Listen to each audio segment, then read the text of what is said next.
I recently finished the book Quiet by Susan Cain, and it just confirmed to me how much of an introvert I actually am. Now, what exactly is an introvert? Some would describe introverts as being shy or quiet or even antisocial, but that's not 100% true. My mom used to always say to me, why don't you go talk to the other kids? Why are you so quiet? Go socialize. And in my senior year in high school, I was even voted Couch Potato of the Year. But the thing is, I love going out, doing new things, enjoying new activities. So why are people perceiving me as a couch potato and shy?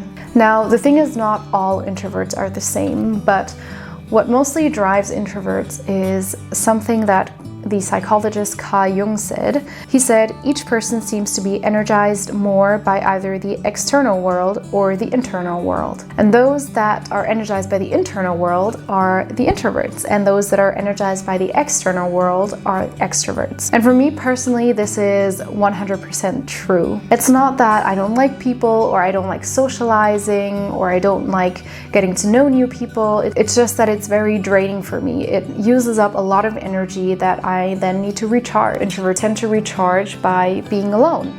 The exact opposite is for extroverts. When extroverts are alone, it really depletes them of their energy, and they really want to go out and meet new people, and that really energizes them. When I was still in school, some of my friends would ask me after school whether I would join them to just hang out after school. But every time they asked me, I would always rather go home and spend my time alone at home. Now, my friends never really understood why I behaved this way, and they tried to convince me to come with them, to have fun with them. Maybe they even questioned whether I really liked them at all. At the time, I didn't really understand it either. All I knew was that in that instant, I felt like I would rather be at home, alone, relaxing, instead of spending that time talking and socializing even more after a whole day of school already talking and socializing. Even though I did mostly always go with my gut feeling of needing time to be alone to recharge,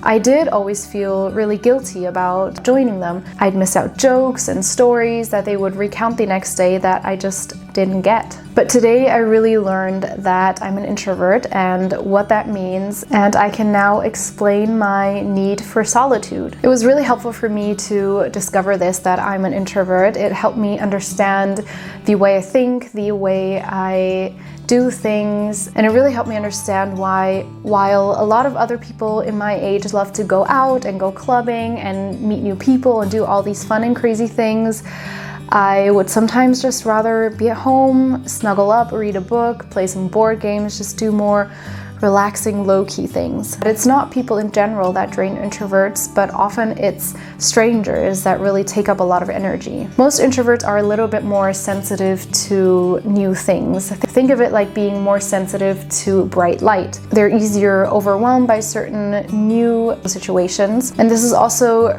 definitely true for me. I can much rather spend hours and hours talking to a really good friend than half an hour at a party full of people I don't know trying to get to know them. Introverts tend to favor really deep and meaningful conversations about serious topics instead of light, small talk to people you don't necessarily know very well. As I said before, introverts prefer lower stimulation while extroverts prefer louder stimulation.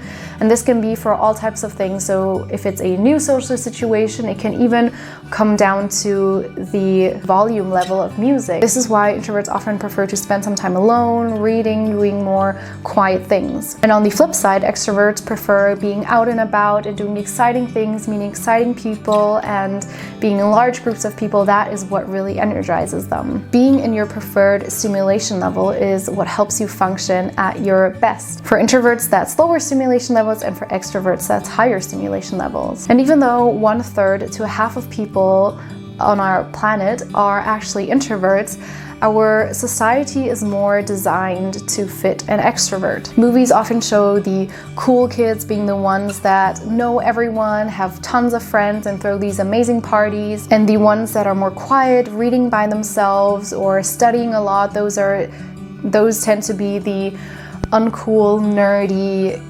kids. Also, the college experience is portrayed as this thing of partying, getting to know tons of new people, experimenting with different new things. Offices are now often open planned. That means that there are no walls, everyone sees each other, there's more of a buzz, people talking on phones, typing on computers, and that often can also be a little overstimulating for introverts. Often if you're too much by yourself, like for example, eating lunch alone, people consider that being weird, you're strange. Why do you prefer being alone when you could be with other people? In my opinion, that is the biggest misconception with introverts, that they are weird, that it's not normal, that it is something they have to change.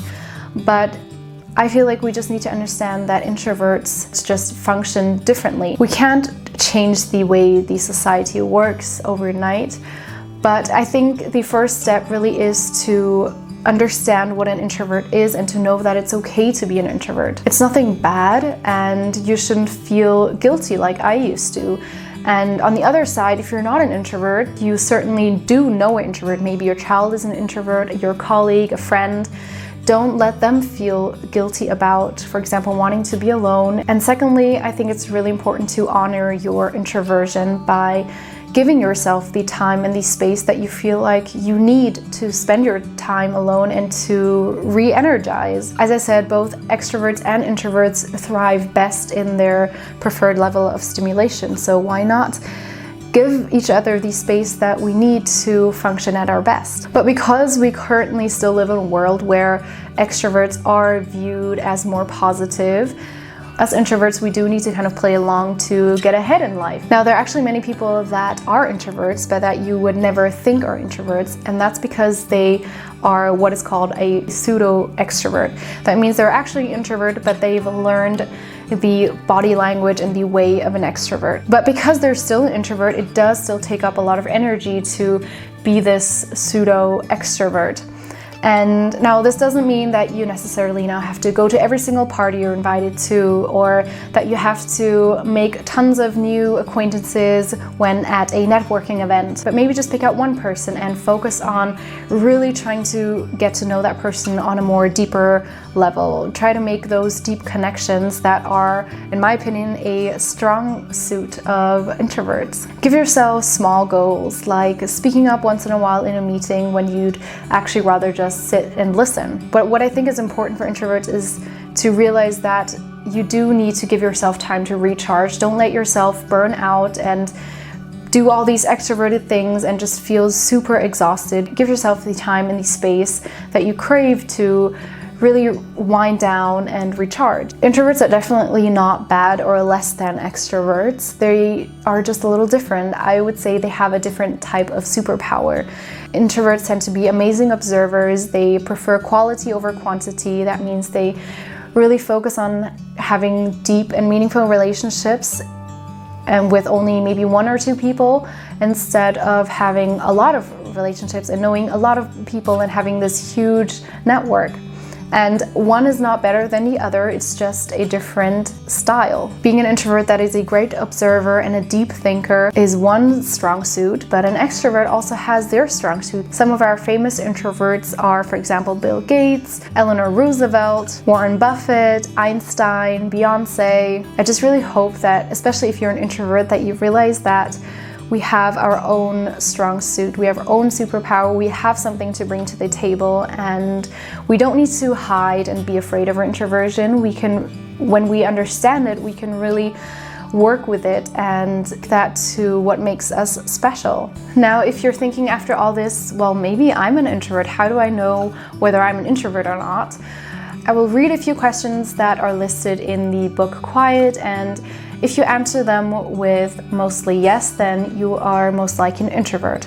And also, this is not a you're an introvert or extrovert kind of thing. It really is a scale. You can, of course, be something more of in between. It's not as black and white. So as I said, the thing that is most defining for me personally is that spending a lot of time with other people, especially people I don't know extremely well, is really draining for me energy-wise, and then I really crave that time to be alone and to recharge and to read and just do calm things. So if that is also something that you might feel, then that is definitely a sign of introversion. Then if you prefer one-on-one conversations to group activities, or if you enjoy being alone, people tend to tell you that you're a good listener. If you feel like you do your best work when you are in a quiet space and you're alone. If you tend to be more of a deep thinker, meaning that you think a lot before you do or speak things. And if you, for example, prefer a lecture style presentation to a group work type of situation, or if you'd rather celebrate, for example, a birthday on a more smaller scale with few of your best friends instead of inviting a bunch of people that you know. So these were only a few questions of the others listed in the book. If you're interested in the book, I'll leave the book down below. But this should give you a better idea of whether you're an introvert or not. My hope for this video is really to lift a bit of the stereotypes and the veil over introversion. We're not all antisocial, we're not necessarily quiet, and we're not necessarily shy. And being introverted is really not a bad thing. I hope that if you're an introverted, that you learn something new, that you learn to understand yourself better, that you can really now embrace it and to know how to work with your style or preferred style. And if you're not an introvert, then you definitely know an introvert, so make sure to cater to that, to be more attentive. Don't judge people for wanting to be alone or wanting to be more quiet. We don't all need to be all super loud and outspoken. Maybe if you are a manager, maybe set up some more quiet spaces for your workers and co-workers to be able to work in.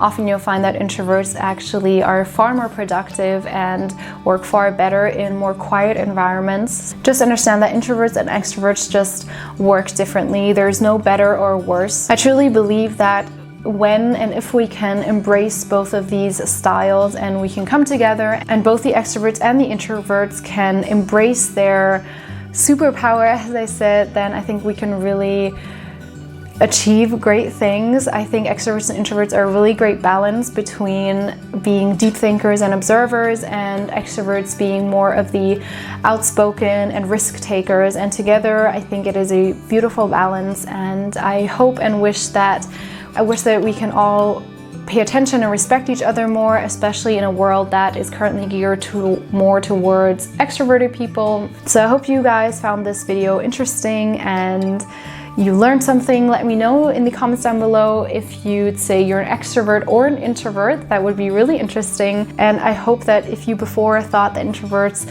are those weird antisocial people, that you changed your mind now, that you learned something new. Thank you so much for watching, and I'll see you guys in my next video. Bye.